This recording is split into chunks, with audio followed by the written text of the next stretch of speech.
বা হয়তো বুঝতে পারছে, তারা এটা স্বীকার করতে যাচ্ছে না যে এটা 1990 সাল না, এটা 2008 সাল না, এটা 2024 সালের একটা অভ্যুত্থানের মধ্য দিয়ে তৈরি হওয়া একটা বাংলাদেশ।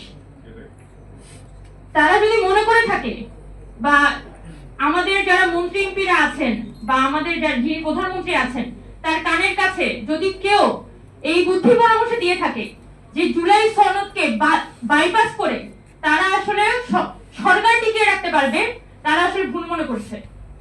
বাংলাদেশ একটা বড় ধরনের সাংবিধানিক সংকটের দিকে পা বাড়াবে, একই সাথে জুলাই সনদ যদি বাস্তবায়ন না হয় বাংলাদেশ একটা বড় ধরনের রাজনৈতিক সংকটে পড়তে যাচ্ছে।